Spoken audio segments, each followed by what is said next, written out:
जम्मू कश्मीर के डोडा जिले में एक वन क्षेत्र में सेना और आतंकियों के बीच मुठभेड़, एक अधिकारी समेत 4 जवान बलिदान।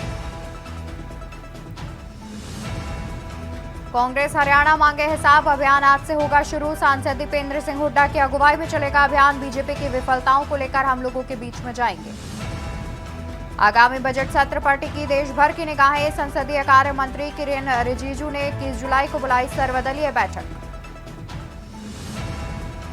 पीएम मोदी का 200 से अधिक लोकसभा के पूर्व सांसदों को बेदखली का नोटिस। सरकारी आवास न खाली करने पर मिला है नोटिस।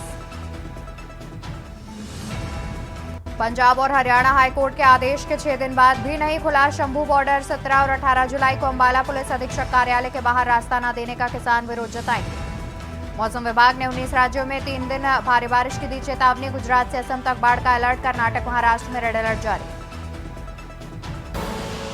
आप देख रहे हैं के न्यूज, खबरों का सारथी। नमस्कार, स्वागत है आपका देश की बात में। मैं हूं आपके साथ अवंतिका अवस्थी। रुक करते हैं तमाम बड़ी खबरों की ओर। खबर आपको सबसे पहले बता दें जहां जम्मू कश्मीर के डोडा में हुआ आतंकी हमला। सेना और आतंकियों के बीच हुई मुठभेड़, एक अधिकारी समेत 4 जवान हुए बलिदान। सेना ने पूरे इलाके में की घेराबंदी। सेना और आतंकियों के बीच हुई मुठभेड़, एक अधिकारी समेत 4 जवान हुए बलिदान। सेना ने पूरे इलाके में की घेराबंदी। मुठभेड़ डोडा के देसावन क्षेत्र में चली गोलियां। तो जम्मू कश्मीर के डोडा में हुआ आतंकी हमला। आतंकी हमले से जुड़ी खबर आपको बता रहे हैं। सेना और आतंकियों के बीच हुई मुठभेड़, एक अधिकारी समेत 4 जवान हुए बलिदान। सेना ने पूरे इलाके में की घेराबंदी और घेराबंदी करने के बाद सर्च ऑपरेशन भी जारी है। सेना और आतंकियों के बीच मुठभेड़ की बात सामने आ रही है। इस मुठभेड़ में एक अधिकारी समेत कई बलिदान भी हुए हैं। सेना ने पूरे इलाके की घेराबंदी कर दी है। मुठभेड़ डोडा के देसावन क्षेत्र में चली हैं गोलियां। तो जम्मू कश्मीर के डोडा में हुआ आतंकी हमला। सेना और आतंकियों के बीच हुई मुठभेड़ और कैप्टन समेत 4 जवान हुए बलिदान। सेना ने पूरे इलाके की घेराबंदी कर दी गई है। हेलीकॉप्टर से आतंकियों का सर्च भी करा जा रहा है। एक अधिकारी समेत 4 जवान हुए बलिदान। सेना ने पूरे इलाके में की घेराबंदी। हेलीकॉप्टर से आतंकियों की सर्चिंग जारी। तो आतंकियों और सेना के जवानों के बीच मुठभेड़ की बात सामने आ रही है। इसमें सेना के कैप्टन समेत 4 जवान बलिदान हो गए हैं। तो वहीं लगातार सर्च ऑपरेशन भी चलाया जा रहा है। सेना ने पूरे इलाके की घेराबंदी कर ली है।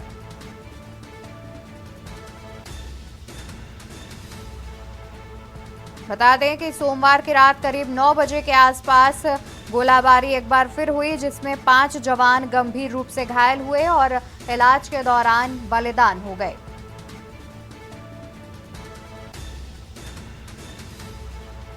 ज्यादा जानकारी के लिए हमारे साथ विशेष संवाददाता अखिलेश सिंह जुड़े हुए हैं। अखिलेश जी, देखा जाए तो 34 दिन में डोडा में ये 5वीं मुठभेड़ है, जिसमें एक बार फिर से करीब 5 जवान बलिदान हुए हैं। जम्मू कश्मीर के डोडा क्षेत्र में सुरक्षा बलों पर आतंकवादियों ने देर रात हमला किया। देर रात हमले में 5 जवान, एक अधिकारी समेत घायल हुए थे, जिनको नजदीकी वही अस्पताल में भर्ती कराया गया था। अभी जो सूचना मिल रही है कि वो सब शहीद हो गए हैं। इसके साथ ही साथ राजू की वहां के सेना और सुरक्षा बलों के द्वारा जो संयुक्त ऑपरेशन चलाया जा रहा है, जो देसा जंगल है जिसमें आतंकी छिपे हुए हैं, जहां से जवाबी फायरिंग भी की जा रही है। इन तमाम चीज को लेकर सुरक्षा बलों ने उस जंगल को घेर रखा है और लगातार ऑपरेशन जारी है। अब तक जो सूचना है उसमें घायलों, जो जवान घायल हुए थे उसमें एक सैन्य अधिकारी भी शामिल थे, जिनकी भी विस्तृत जानकारी मिलना बाकी है। बताया जा रहा है कि वो इलाज के दौरान मौत हो गई, वो शहीद हो गए। बिल्कुल अखिलेश जी, देखा जाए तो ये जो हमला अभी हुआ है, इसकी भी जिम्मेदारी जो है वो कश्मीर टाइगर्स नाम के आतंकी संगठन ने ली है। लगातार देखा जाए तो ये संगठन काफी एक्टिव नजर आ रहा है और भारत के जम्मू कश्मीर इलाके में लगातार आतंकी जो गतिविधियां हैं वो इस संगठन की बढ़ गई हैं। पहले भी जो डोडा और जम्मू कश्मीर के बाकी क्षेत्रों में जो भी आतंकी हमले सुरक्षा बलों पर हुए हैं या सिविलियंस पर हुए हैं, उन सभी कई मामलों में जो कश्मीर टाइगर्स नाम का एक आतंकवादी संगठन जो सामने आया है, जो इसकी जिम्मेदारी ले रहा है, तो सुरक्षा बलों के लिए भी एक चुनौती बनी हुई है कि जो कश्मीर टाइगर्स के नाम से नया आतंकवादी गुट सामने आया है, उससे कैसे निपटा जाए और उस पर कैसे इन आतंकियों को लगाम लगाई जाए। तमाम चीजों को लेकर सुरक्षा बल और लगातार सेना सर्च अभियान चला रही है। और जो डोडा में जो देसा जंगल के आसपास सेना को इनपुट मिला था कि वहां टाइगर्स, कश्मीर टाइगर्स के आतंकी छिपे हुए हैं और कोई बड़ी वारदात को अंजाम दे सकते हैं, इसी इनपुट को मिलने के बाद सैन्य ऑपरेशन वहां पर चलाया गया था। और जब देसा जंगल के में सैन्य ऑपरेशन चल रहा था, उस तलाशी अभियान के दौरान जब आप उधर से रिजर्व टाइगर्स के तरफ से, कश्मीर टाइगर्स तरफ से फायरिंग की गई थी, फायरिंग में ये जवान घायल हुए थे। बिल्कुल। और वहीं अखिलेश जी, एक और सवाल ये भी है कि नई सरकार के गठन के बाद, यानी कि मोदी सरकार के तीसरे कार्यकाल की शुरुआत से ही देखा जाए तो काफ़ी ज़्यादा आतंकी हमले जो हैं वो बढ़ गए हैं। आखिर इनके पीछे वजह क्या मानी जा रही है? क्या एक बार फिर से पाकिस्तान आतंकी हमलों की आड़ में भारत में शांति जो है, शांति व्यवस्था जो है, उसे खराब करना चाहता है? मोदी सरकार 2024 यानी एनडीए की सरकार 2024 में भले ही शपथ ली हो, नई सरकार बनी हो, लेकिन पाकिस्तान के मंसूबे कभी भी अच्छे नहीं रहे। पाकिस्तान कभी नहीं चाहता था कि भारत में अमन चैन और शांति व्यवस्था कायम रहे, और पाकिस्तान के तरफ से हर समय घुसपैठ की कोशिश की जा रही थी और आतंकी वहां से घुसपैठ करते थे। और उसके बाद जब जम्मू कश्मीर इलाके में आते थे तो वो किसी न किसी तरह की आतंकी वारदात को अंजाम देते थे, और लगातार पाकिस्तान इस तरह के इन घुसपैठियों को सह भी देता रहा, जिसकी सह पर आतंकी ये सीमा पार करके भारत में आते थे और इन घटनाओं को अंजाम देते थे। तो ये पाकिस्तान का मंसूबा पहले से ही है और आज भी वैसा ही है।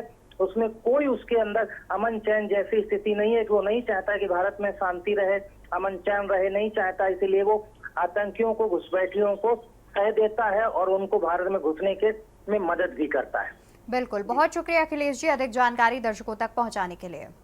बने रहिए अखिलेश जी, हम आगे भी आपसे अपडेट लेते रहेंगे।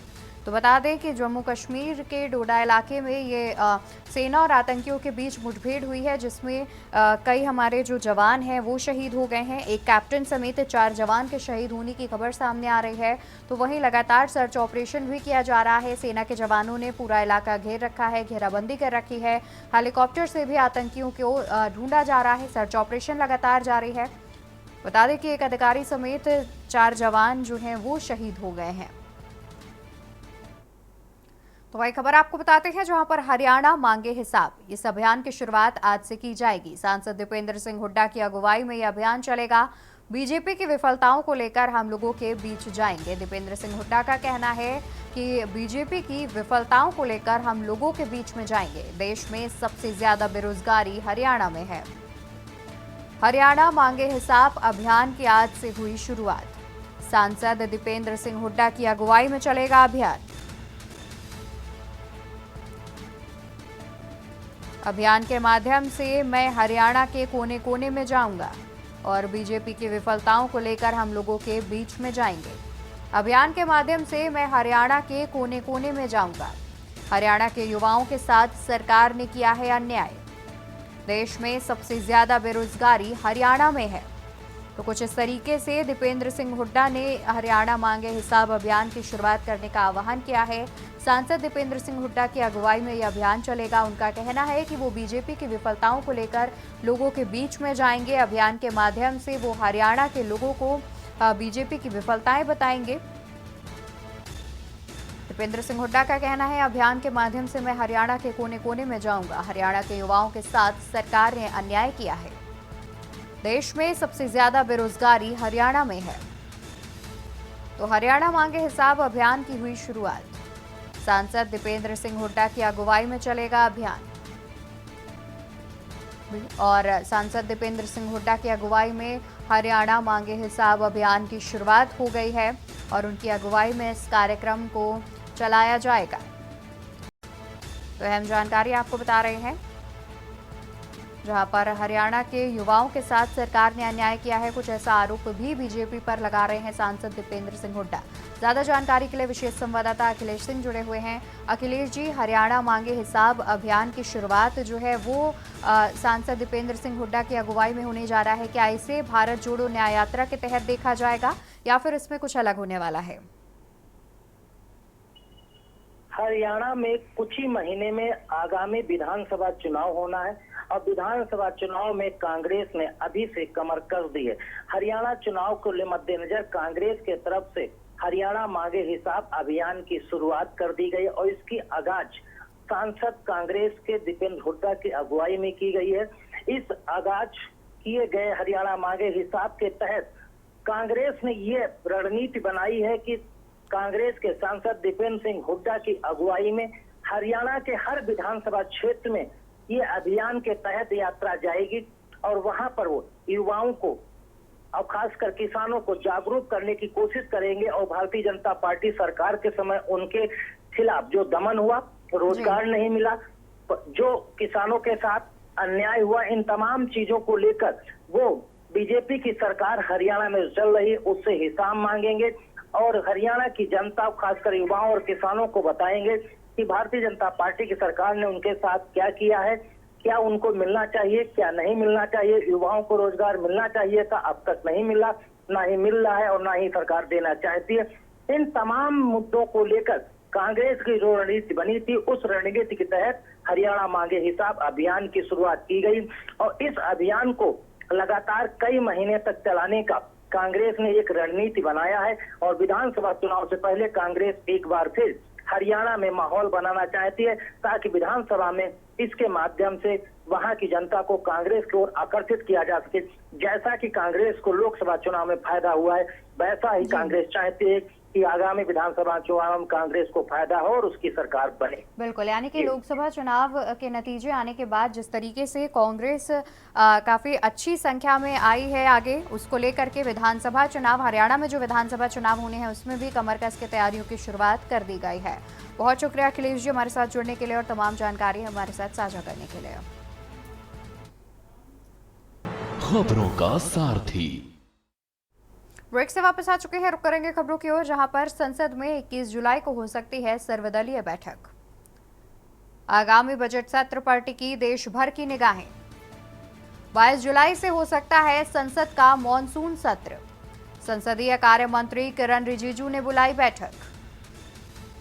21 जुलाई को सुबह 11 बजे बुलाई सर्वदलीय बैठक। अगले दिन से शुरू हो सकता है संसद का मॉनसून सत्र। 22 जुलाई से 9 अगस्त तक चल सकता है मॉनसून सत्र। वित्त मंत्री निर्मला सीतारमण पेश कर सकती हैं बजट। तो संसद में 21 जुलाई को हो सकती है सर्वदलीय बैठक। आगामी बजट सत्र पर टिकी देश भर की निगाहें। 22 जुलाई से हो सकता है संसद का मॉनसून सत्र। संसदीय कार्य मंत्री किरण रिजिजू ने बुलाई बैठक। 21 जुलाई को सुबह 11 बजे बुलाई गई सर्वदलीय बैठक। अगले दिन से शुरू हो सकता है संसद का मॉनसून सत्र और 22 जुलाई से 9 अगस्त तक चल सकता है मॉनसून सत्र। ज्यादा जानकारी के लिए हमारे साथ विशेष संवाददाता अखिलेश सिंह जुड़े हुए हैं। अखिलेश जी, 21 जुलाई को सर्वदलीय बैठक बुलाई गई है, 22 जुलाई को बजट पेश किया जा सकता है, ऐसी जानकारी मिल रही है। क्या कुछ अधिक जानकारी है इस पर? मोदी सरकार में संसदीय कार्य मंत्री किरण रिजिजू की तरफ से एक सूचना आई है कि संसद में 21 जुलाई को सर्वदलीय बैठक बुलाई जा सकती है। इस सर्वदलीय बैठक में सभी पार्टियों के प्रतिनिधि शामिल होंगे जो विपक्ष के नेता के तौर पर सदन में हैं। 18वीं लोकसभा के लिए जो आम बजट पेश होना है तो इसके लिए संसद सत्र बुलाया जाना है। तो 22 जुलाई से मानसून सत्र के बुलाने की अधिसूचना जारी हो सकती है। ये संसदीय कार्य मंत्री किरण रिजिजू की तरफ से ऐसी सूचना मिल रही है और इससे पहले 22 जुलाई से मानसून सत्र शुरू हो उससे एक दिन पहले ही सरकार ये चाहती है कि सर्वदलीय बैठक कर ली जाए और सर्वदलीय बैठक पर सभी दलों के जो सदन के नेता हैं उनके साथ चर्चा करके एक आम राय बना ली जाए कि संसद में बजट पेश होगा और बजट पेश देने के तहत विपक्ष का सहयोग सरकार को मिले जी। और इस पूरे बजट सत्र को 22 जुलाई से 9 अगस्त तक चलाने के बारे में संसदीय विभाग फैसला ले रहा है और इसको लेकर सरकार की सहमति भी मिल गई है। तो संसदीय कार्य मंत्री किरण रिजिजू की तरफ से ये सूचना जारी हो सकती है कि मानसून सत्र जो शुरू होने वाला है वो 22 जुलाई से शुरू होगा, 9 अगस्त तक चलेगा। इसमें बजट पेश होगा और पहले दिन ही इस मानसून सत्र के वित्त मंत्री निर्मला सीतारमण बजट पेश कर सकती हैं। इसके लिए सर्वदलीय बैठक 21 जुलाई को हो सकती है ताकि आम राय बजट सत्र के लिए सरकार के मन मुताबिक बिल्कुल। बनाई और जा वहीं सके। अखिलेश जी, देखा जाए तो 22 जुलाई को बजट पेश होने की बात सामने आ रही है और इस बार की मोदी सरकार से भी काफी उम्मीदें हैं कि जो बजट है उसमें काफी कुछ खास हो सकता है। फिलहाल इसको लेकर के क्या कुछ जानकारी है? बजट पेश होने की जो तैयारी चल रही है, बजट बनाया जा रहा है, उसको वित्त मंत्री निर्मला सीतारमण तमाम आर्थिक विशेषज्ञों से बात कर रही हैं, तमाम क्षेत्रों के जो विशेषज्ञ हैं उनसे चर्चा कर रही हैं। यहाँ तक कि प्रधानमंत्री भी 1 ही 2 दिन में कुछ विशेषज्ञों में से मिलने वाले हैं। वो भी बजट को लेकर क्या बजट इनपुट्स में शामिल किए जाए, उनको लेकर तमाम नई योजनाएं हैं, उनको लेकर जो पुरानी योजनाएं चल रही हैं उनके बजट को लेकर, और जो लोकसभा चुनाव में जिन योजनाओं को लेकर, जिन चीजों को लेकर मोदी सरकार को एक बड़ा विरोध झेलना पड़ा जनता के द्वारा, उन तमाम चीजों को लेकर और आगामी विधानसभा चुनाव के मद्देनजर भारतीय जनता पार्टी को कैसे लाभ इस बजट से मिल सके, इन तमाम चीजों को लेकर मंथन चल रहा है। मोदी सरकार में इस तरह की लगातार बैठकें हो रही हैं। इसके साथ ही साथ वित्त मंत्री निर्मला सीतारमण भी बैठकें कर रही हैं। तो ये पूरी तरह से बजट को देखा जाए कि लोकसभा चुनाव में जिन चीजों से बीजेपी को नुकसान हुआ उन पर फोकस करता हुआ नजर आएगा। आगामी विधानसभा चुनाव है उनमें बीजेपी को कैसे लाभ मिले उसको फोकस करता बिल्कुल। नजर यानी कि आएगा। देखा जाए तो आने वाले चुनावों को ध्यान में रखते हुए कहीं ना कहीं इस बार जो है वो बजट पेश किया जाएगा। बहुत शुक्रिया अखिलेश जी अधिक जानकारी दर्शकों तक पहुंचाने के लिए। तो आपको बता दें कि संसद में 21 जुलाई को सर्वदलीय बैठक हो सकती है। आगामी बजट सत्र पर चर्चा की जाएगी और उसके बाद 22 जुलाई से मॉनसून सत्र की शुरुआत हो रही है। मॉनसून सत्र की शुरुआत 22 जुलाई से हो सकती है। संसदीय मंत्री किरण रिजिजू ने सर्वदलीय बैठक बुलाई है।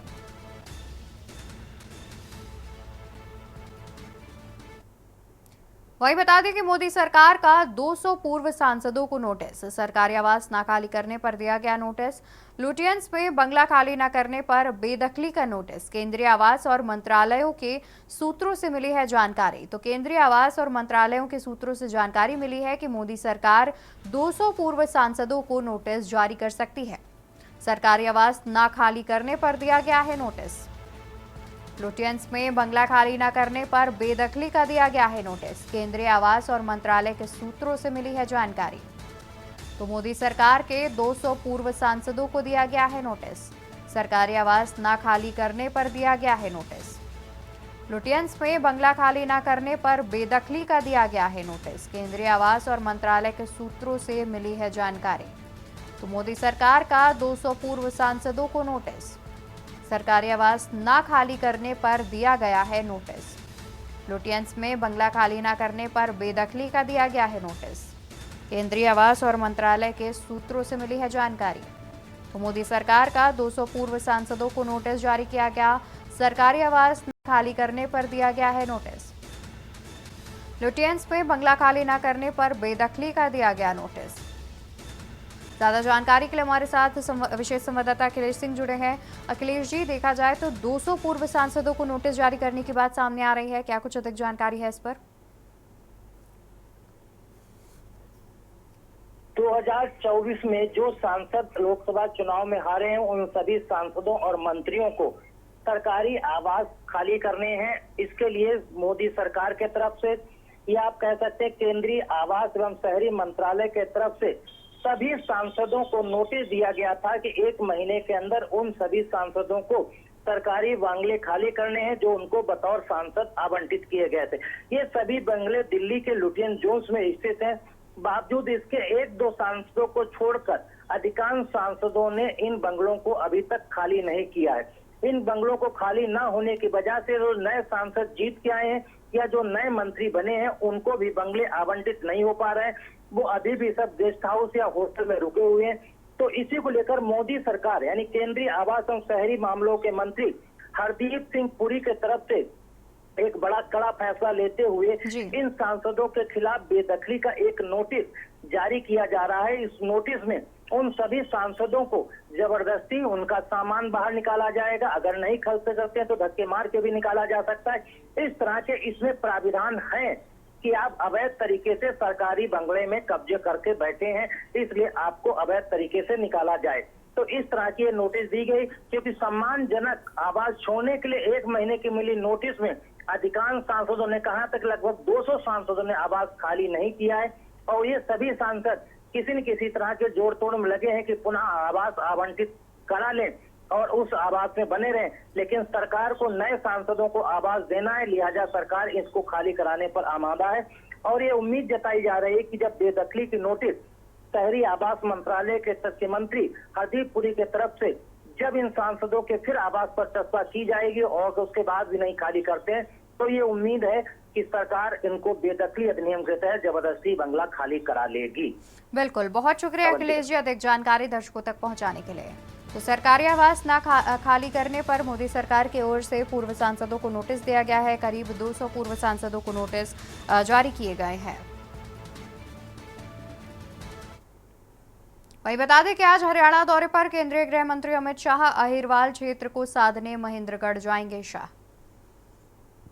अहिरवाल क्षेत्र को साधने महेंद्रगढ़ जाएंगे। शाह हरियाणा के 7 जिलों की विधानसभा सीटों को साधेंगे। बीजेपी के पिछड़ा वर्ग सम्मेलन को करेंगे संबोधित। तो आज हरियाणा दौरे पर केंद्रीय गृह मंत्री अमित शाह अहिरवाल क्षेत्र को साधने महेंद्रगढ़ जाएंगे। हरियाणा के 7 जिलों की विधानसभा सीटों को साधेंगे।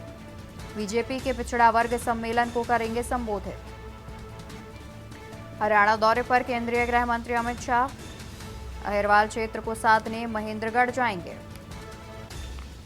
ज्यादा जानकारी के लिए विशेष संवाददाता अखिलेश सिंह का रुख करेंगे। अखिलेश जी, देखा जाए तो आज हरियाणा दौरे पर केंद्रीय गृह मंत्री पहुंच रहे हैं और जिस तरीके से लोकसभा चुनाव के परिणाम सामने आए हैं, क्या इस बार उनके दौरे में या फिर जब वो संबोधित करेंगे लोगों को तो उसमें कुछ अलग देखने को मिलेगा? हरियाणा के आगामी विधानसभा चुनाव के मद्देनजर भारतीय जनता पार्टी ने भी चुनावी तैयारियों को लेकर रणनीति के तहत इस पिछड़ा वर्ग सम्मेलन का आयोजन आज किया है। ये भारतीय जनता पार्टी की रणनीति है।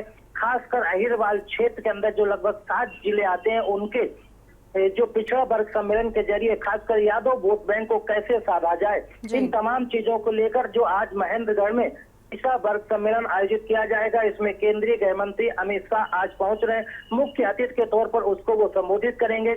इसके साथ ही हरियाणा के मुख्यमंत्री नवाब सिंह सैनी भी मौजूद रहेंगे और सरकार के तमाम मंत्री इसमें रहेंगे।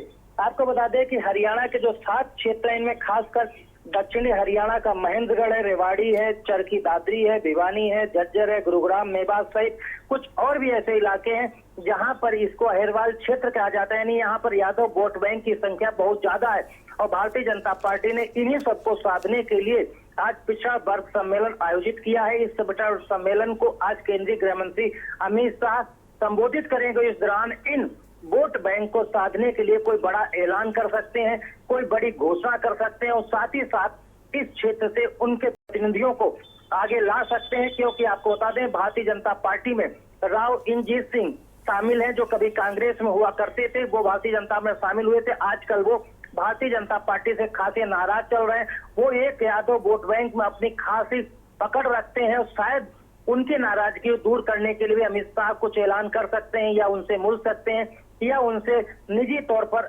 1-to-1 बैठक कर सकते हैं, क्योंकि इस अहिरवाल क्षेत्र में उनकी अच्छी खासी पकड़ है। बिल्कुल बिल्कुल, बहुत शुक्रिया अखिलेश जी अधिक जानकारी दर्शकों तक पहुंचाने के लिए।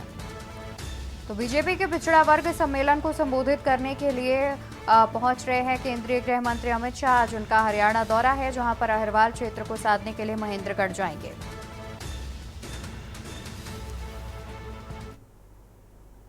झारखंड राज्य अल्पसंख्यक आयोग के अध्यक्ष हाजी हिदायतुल्लाह खां की अध्यक्षता में आयोग की टीम देवघर पहुंची। आयोग की देवघर समीक्षा बैठक में आयोग के सदस्य कारी बरकत अली, इकरारुल हसन और सबिता टुडू भी शामिल थे। देवघर परिसदन में बड़ी संख्या में झारखंड मुक्ति मोर्चा, कांग्रेस के स्थानीय नेताओं ने आयोग की टीम का भव्य स्वागत किया। आयोग की टीम के समक्ष देर रात से ही स्थानीय लोग अपनी समस्या लेकर आवेदन के साथ पहुंचने लगे और आयोग ने सभी आवेदनों पर तुरंत कार्रवाई करते हुए सभी मामलों को संबंधित विभाग को भेज दिया। सोमवार को आयोग की समीक्षा बैठक में देवघर जिला प्रशासन के सभी विभाग के वरीय पदाधिकारी अपने विभाग की रिपोर्ट आयोग के समक्ष प्रस्तुत की। आयोग ने सभी विभागीय रिपोर्ट का अवलोकन कर प्रेस कॉन्फ्रेंस कर समीक्षा बैठक के बारे में विस्तार पूर्वक मीडिया को जानकारी उपलब्ध कराई।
तो वहीं आपको बता दें कि सीएम योगी ने अनफिट वाहनों को लेकर दिए हैं निर्देश। कहा कि बिना परमिट फिटनेस की गाड़ियां सड़कों पर ना दिखें। बिना परमिट फिटनेस की गाड़ियां सड़कों पर ना दिखें। दलालों से मुक्त आरटीओ कार्यालय कराया जाए।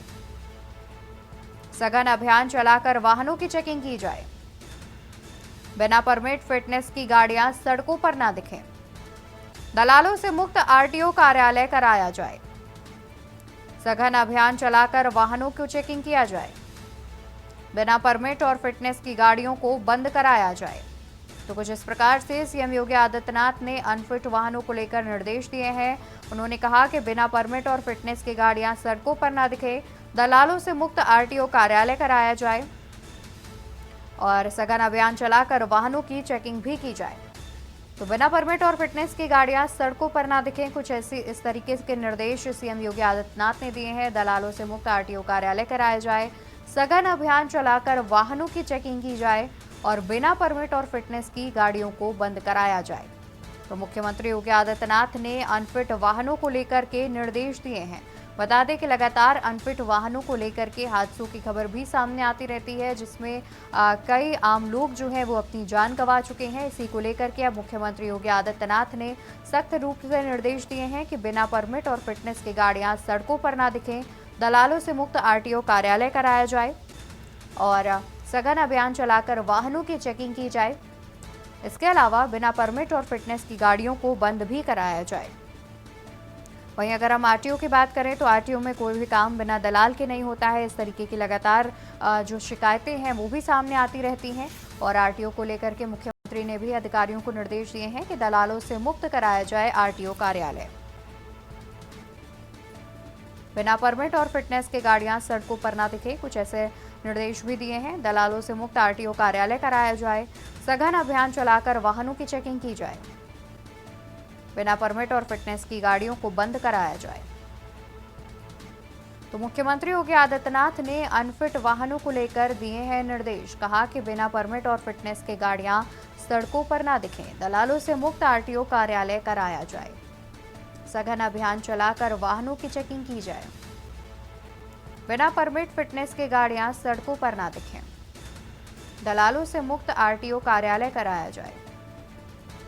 सघन अभियान चलाकर वाहनों की चेकिंग की जाए।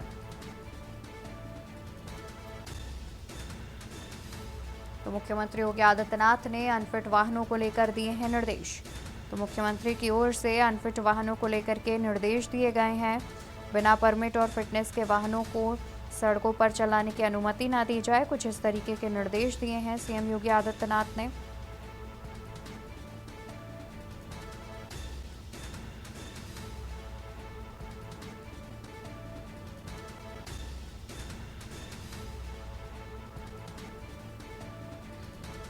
तो सीएम योगी आदित्यनाथ की ओर से अनफिट वाहनों को लेकर के निर्देश दिए गए हैं।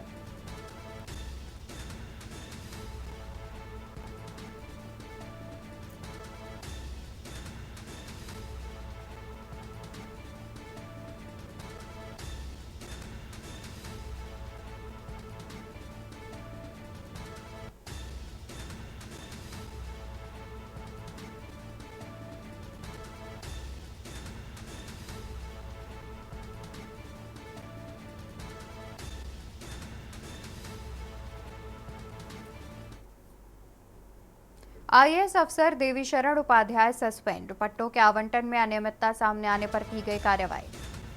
आपको बता दें कि पट्टों के आवंटन में अनियमितता सामने आने पर की गई कार्रवाई। अलीगढ़ में मनमाने तरीके से बहाल करने का आरोप।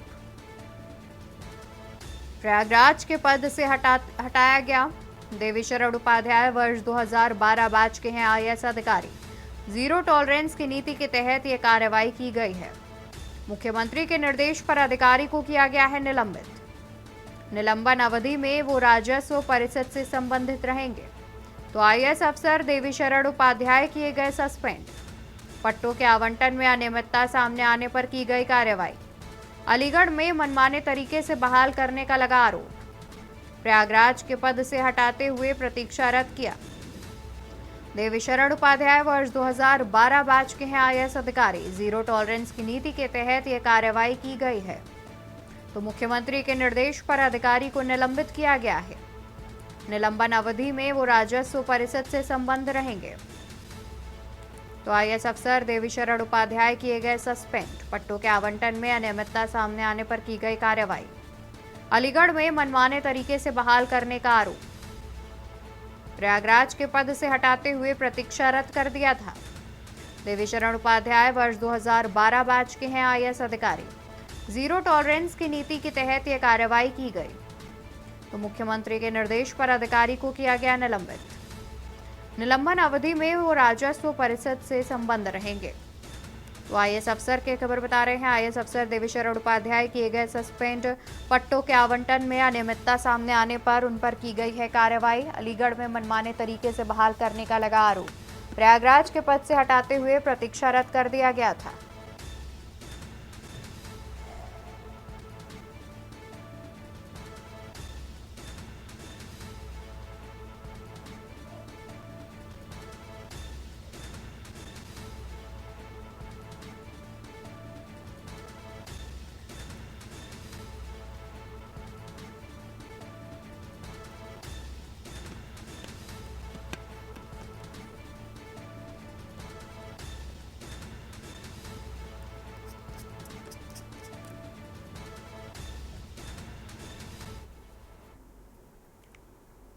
तो वही खबर बरेली से, जहां पर सामूहिक धर्म परिवर्तन का ऐलान। मौलाना तौकीर रजा ने किया ऐलान। सामूहिक धर्म परिवर्तन का ऐलान मौलाना तौकीर रजा ने किया ऐलान। 23 लड़के लड़कियों के सामूहिक धर्म परिवर्तन का किया ऐलान। 21 जुलाई को 5 लड़के लड़कियों का होगा धर्म परिवर्तन। 21 जुलाई को 5 लड़के लड़कियों का होगा धर्म परिवर्तन। धर्म परिवर्तन कराया जाएगा सामूहिक विवाह। सुबह 11 बजे खलील हायर सेकेंडरी स्कूल में कराया जाएगा धर्म परिवर्तन। 5 जोड़ों का धर्म परिवर्तन कराकर निकाह कराया जाएगा। तो सामूहिक धर्म परिवर्तन का ऐलान किया है मौलाना तौकीर रजा ने। जैसा तमाम लोगों को मालूम है कि पिछले 2 साल से हमने अपने यहाँ ये पाबंदी लगाई हुई थी कि कोई लालच के लिए अगर इस्लाम कबूल करता है या इश्क में आके इस्लाम कबूल करना चाहता है किसी लड़की की मोहब्बत में या किसी लड़के की मोहब्बत में, तो ऐसे लोगों को तवज्जो नहीं दी जाएगी और उनको मुसलमान बनने की इजाज़त नहीं दी जाएगी। लेकिन पिछले काफ़ी दिनों से मुसलसल दबाव पड़ रहा है, क्योंकि बहुत से ऐसे लड़के और लड़कियां हैं जो साथ काम करने की वजह से या साथ पढ़ने की वजह से जिनके आपस में रिलेशन बन गए हैं, कई जगह लिव इन में लोग रह भी रहे हैं,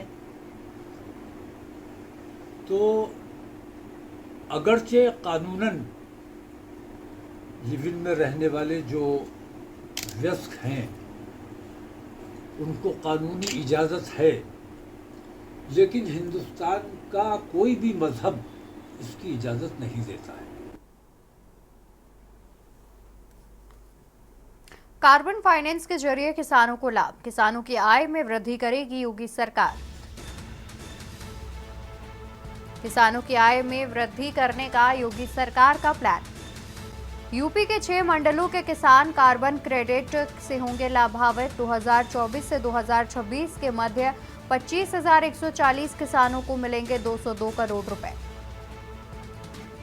25,140 किसानों को मिलेंगे 202 करोड़। 20 जुलाई को 36.50 करोड़ पौधारोपण करेगी योगी सरकार।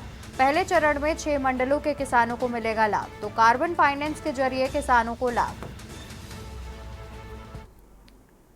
अलम में फातेह फुरात का जुलूस। 8वें मुहर्रम पर दरियावाली मस्जिद से निकलेगा जुलूस। पैगंबर मोहम्मद साहब के छोटे नवासे हुए थे शहीद, उनके 72 साथी करबला में हुए थे शहीद। 8वें मुहर्रम पर दरियावाली मस्जिद से निकला जुलूस। पैगंबर मोहम्मद साहब के छोटे नवासे हुए थे शहीद, उनके 72 साथी करबला में हुए थे शहीद। प्रमुख चौराहों पर किया गया है सबील का इंतजाम। अलग अलग जगहों पर मजलिस जुलूस का आयोजन। बड़े इमामबाड़े में मौलाना कल्बे जव्वाद ने मजलिस पढ़ा। जुलूस निकालने के बाद आगे अजदार मसाले लेकर चलते। तो वहीं खबर बांदा से, जहां पर पुलिस को मिली सफलता। अंतर्राज्यीय गांजा तस्कर गिरोह का हुआ पर्दाफाश। अंतर्राज्यीय गांजा तस्कर गिरोह का हुआ पर्दाफाश। अवैध गांजे के साथ 5 आरोपी किए गए गिरफ्तार। गांजे की कीमत 11 लाख रुपए बताई जा रही है। उड़ीसा से बिहार और मध्य प्रदेश लाया जाता था गांजा। कालिंजर सतना बॉर्डर पर पकड़ा गया अवैध गांजा। पुलिस ने 5 गांजा तस्करों को किया गिरफ्तार। अपर पुलिस अधीक्षक ने मामले का किया खुलासा। बांदा से खबर, जहां पुलिस को मिली बड़ी सफलता। अंतर्राज्यीय गांजा तस्कर गिरोह का किया पर्दाफाश। अवैध गांजे के साथ 5 अभियुक्त हुए गिरफ्तार।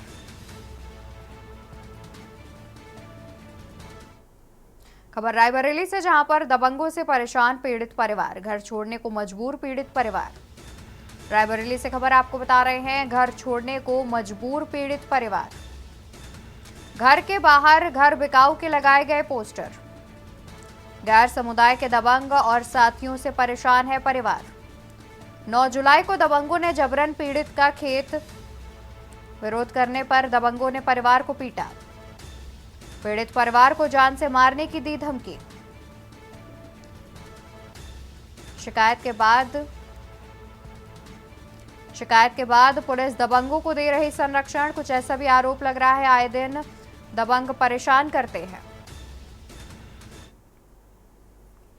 बेच के यहाँ से कहूँ चला जाएंगे और हमारा खेत मिर्जापुर में है, वहाँ हमारी बुढ़ी गई खेत देखने के लिए और मेड़ काटते रहे हैं। तो उसने बोला कि प्रधान जी कहाँ है, तो मेड़ काट के लाइना लगा दिया। उनका भतीजा जो है तारीफ अहमद, भैनव है भतीजा साहब तारीफ अहमद सोनू। खबर प्रयागराज से, जहां पर PCSJ 2022 की मुख्य परीक्षा के खिलाफ हुआ प्रदर्शन। मुख्य परीक्षा के खिलाफ एकजुट हुए अभ्यर्थी। PCSJ की मुख्य परीक्षा के खिलाफ एकजुट हुए अभ्यर्थी। मुख्य परीक्षा के लिए प्रशासन ने नहीं दी इजाजत। लोक सेवा आयोग पूर्व में स्वीकार कर चुका है गड़बड़ी। PCSJ की मुख्य परीक्षा के खिलाफ एकजुट हुए अभ्यर्थी। मुख्य परीक्षा के लिए प्रशासन ने नहीं दी इजाजत। लोक सेवा आयोग पूर्व में स्वीकार कर चुका है गड़बड़ी। 50 उत्तर पुस्तिकाओं के आपस में बदलने का मामला। सर, मेरा कहना ये है कि जैसे आयोग कह रहा है, आयोग ने खुद मान लिया है कि हमने 50 काट के हमारे मानवीय भूल से बदल गए। ठीक है, आयोग के लिए तो एक मानवीय भूल है। ठीक है, उनके कर्मचारी कह दे रहे हैं, अधिकारी कह दे रहे हैं हमारे लिए मानवीय भूल। हम क्या करें, हमारे जैसे हमारे साथी क्या करें। ठीक है, हम लोग छोटे घरों से आ रहे हैं। ठीक है, 4,000 5,000 कमरा लेके यहाँ तैयारी कर रहे हैं, रात पढ़ रहे हैं। उसके बाद हमारे कहाँ से आए हैं, हम अमेठी से आए हैं। ठीक है, हमारी काफ़ी बदल जा रही है, काफ़ी बदल जा रही है। और अगर मेंस में और फिल्म में क्या हुआ होगा, अदर स्टेट की कट ऑफ 10 नंबर 15 नंबर बढ़ती, यूपी की 60 नंबर बढ़ जा रही है। हम कैसे माने कि फिल्म में माध्यम के लिए अलग मानदंड है, अंग्रेजी के लिए अलग मानदंड है। अगर अंग्रेजी में ही सब कुछ करवाना है, इंग्लिश मीडियम बच्चों को देना है, तो फिर हिंदी वालों को बाहर करवा दीजिए आप। क्या जरूरत हिंदी के बच्चों? 90% भाषा, 90% लोग यहाँ, 100% लोग हिंदी समझते हैं, यहाँ अंग्रेजी की क्या जरूरत है? खबर सीतापुर से है, जहां लहरपुर तहसील के रतनगंज में शारदा नदी के कटान से 3 दर्जन घर में नदी समा गए हैं। 3 दर्जन घर नदी में समा गए हैं। सभी पीड़ित परिवार बच्चों सहित सड़कों पर खुले मैदान में रहने को मजबूर है। पीड़ित परिवार प्रशासन से मदद के लिए अपील भी कर रहा है।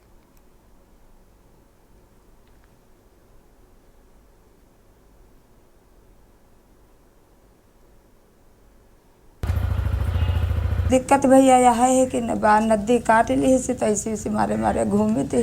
कितने दिन हो गए घर कटे हुए आपका? आज हो गया 8 दिन। तो 8 दिन जो है आप अपनी कैसे जिंदगी काट रहे हैं? सड़क किनारे भैया काट रहे हैं। हाँ। नदी जो है एकदम से बाढ़ आ गई और जो है हमारे मकान जो है कट गए एकदम से। और जो है हम लोग यहाँ रोड पे पड़े हैं।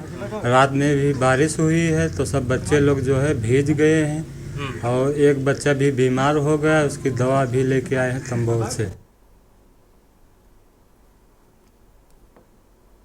फर्रुखाबाद जनपद के कस्बा कायमगंज स्थित रॉयल कैफे सभागार में लॉयंस क्लब कायमगंज की एक बैठक आयोजित की गई। बैठक के दौरान सीपी मिल्क फूड प्रोडक्ट्स ज्ञान दूध डेयरी लखनऊ के director lion doctor Mithilesh Agarwal को सर्वसम्मति से लगातार दूसरी बार लायंस क्लब कायमगंज का अध्यक्ष, लायन नीरज अग्रवाल को सचिव व लायन नितेश गुप्ता को कोषाध्यक्ष निर्वाचित किया गया। बैठक में लायंस क्लब 321B2 के मंडलाधीश द्वारा लायंस क्लब कायमगंज के अध्यक्ष लायन डॉक्टर मिथिलेश अग्रवाल को मंडल का सर्वश्रेष्ठ अध्यक्ष, सचिव लायन अखिलेश अग्रवाल को आउटस्टैंडिंग सचिव, लायन अशोक अग्रवाल को कर्मयोगी, zone chairperson lion Balbir Singh Gangwar को आउटस्टैंडिंग जोन व लॉयंस क्लब कायमगंज को समाज सेवा के लिए बेस्ट क्लब के सम्मान से सम्मानित किया गया। बैठक में मौजूद सभी लायंस बंधुओं ने उक्त पदाधिकारियों को माल्यार्पण कर स्मृति चिन्ह भेंट कर सम्मानित किया। ये हमारे बैंक सदस्यों को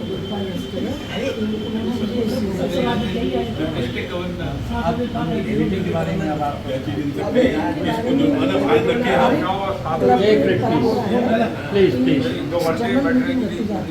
और सबको सारे डिस्ट्रिक्ट के इंटरनेशनल के और अपने आगे की प्लानिंग बताई जाती है और सबकी सहमति दी जाती है। ये लाइन में आपको जो को पुरस्कार मिले हैं, क्या क्या अवार्ड मिले हैं उसके बारे में आप?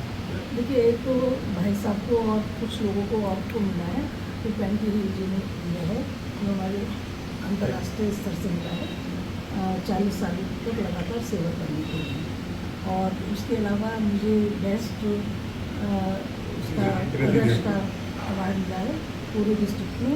सेक्रेटरी को अवार्ड मिला है, अशोक भाई साहब को मिला है सेवाएं करने के लिए, बलवीर सिंह को मिला है और एक पूरे क्लब को मिला है। आगे लायंस क्लब का आप दोबारा अध्यक्ष चुना गया है, आगे क्या आप हम लोग कोशिश करेंगे कि हमारी बहनें जो अभी तक एक्टिव नहीं थी, युवा जो कम एक्टिव थे, डॉक्टर्स अलग अपने हिसाब से काम करें और सब लोग मिलकर कायमगंज में समाज सेवा के नए आयाम स्थापित।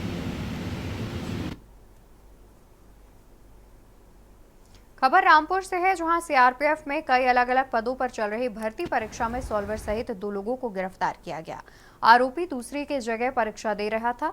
सॉल्वर को सीआरपीएफ ने पकड़कर रामपुर पुलिस के हवाले किया। अभ्यर्थी युवक फिरोजाबाद का रहने वाला था और उसी के गांव का दूसरा युवक उसी की जगह बैठकर परीक्षा दे रहा था। बता दें कि सीआरपीएफ में भर्ती प्रक्रिया 10 जुलाई से शुरू हुई है और 20 जुलाई तक चलेगी।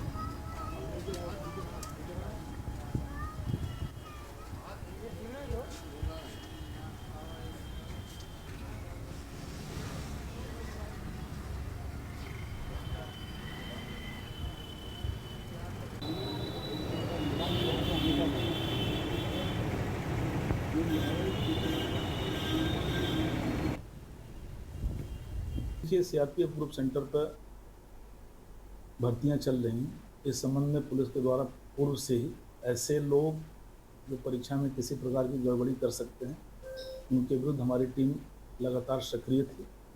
आज सीआरपीएफ ग्रुप सेंटर से हमें 2 लोगों को भेजा गया है जिनके विरुद्ध वैधानिक कार्रवाई की जाएगी। ये गलत नाम पते से परीक्षा में सम्मिलित हुए थे और अभी जैसे ही तहरीर प्राप्त हो रही है उनके विरुद्ध कार्रवाई की जाएगी। कहाँ के रहने वाले बताए जा रहे हैं? ये जनपद फिरोजाबाद के रहने वाले हैं। विकासखंड गोदला मऊ के ग्राम पंचायत नगवा जयराम का मुजरा सौदापुर में आ जाने वाले मुख्य मार्ग कच्चा पड़ा हुआ है। काफी पानी भरा हुआ है और आजादी के बाद से आज तक मार्गों को बनवाया नहीं गया। उस पर जलभराव होने के कारण ग्रामीणों को मुसीबतों का सामना करना पड़ रहा है। गांव के मुख्य मार्ग पर जलभराव होने से स्कूल जाने वाले बच्चों के जानमाल का हर समय खतरा बना रहता है। इस संबंध में कई बार अधिकारियों को ग्रामीणों ने अवगत कराया है, लेकिन खंड विकास अधिकारी प्रकरण को गंभीरता से नहीं ले रहे हैं। मजबूर होकर सैकड़ों मजदूरों के साथ भारतीय मजदूर किसान वेलफेयर एसोसिएशन के बैनर तले खंड विकास अधिकारी गोदला मऊ के कार्यालय पर धरना प्रदर्शन किया गया।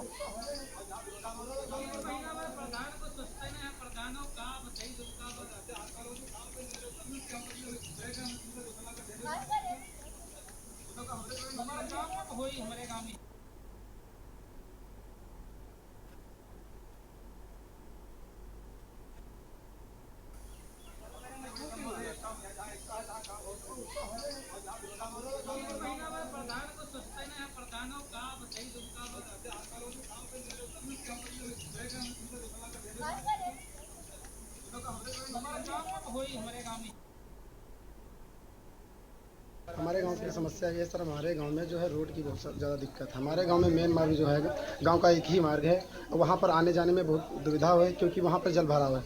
पास ही में तालाब है जो कि आप देख रहे हैं। यहां पर आने जाने में बहुत दिक्कत होती है, बच्चों को, बुजुर्गों को, सबको दिक्कत होती है। और साथ में पानी से क्या सब बच्चे स्कूल जाते हो? जी बिल्कुल, पानी से ही जाते हैं। ये भरा हुआ तालाब? जी इसी से बिल्कुल, बच्चे भी जाते हैं, बुजुर्ग भी जाते हैं। समस्या कितने दिन से समस्या? अब जब से हम पैदा हुए हैं तब से समस्या है, आज से तो है।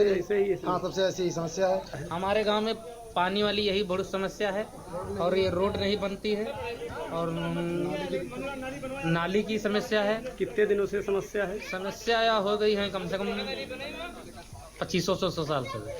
आज हम लोग ये विकास खंड गोदला मऊ की ग्राम पंचायत नगवा जयराम, उसका गांव सैदापुर है, जहां पर ग्रामीणों की बहुत बड़ी समस्या थी। ग्रामीणों की यहाँ बैठक मैंने किया। बैठक करने के बाद ग्रामीणों ने अपनी समस्याओं में, लोगों को आज़ादी से आज तक ये कच्चा मार्ग पड़ा हुआ है और इस पे पानी भरा है। जो आप सामने देख, ये जो मार्ग है ये गांव को जाने वाला, यहाँ तक मार्ग है, इसके आगे सब तालाब ही पानी भरा हुआ।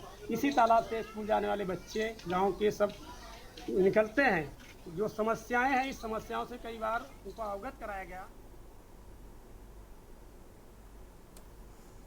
और देश के बाद में मेरे साथ फिलहाल के लिए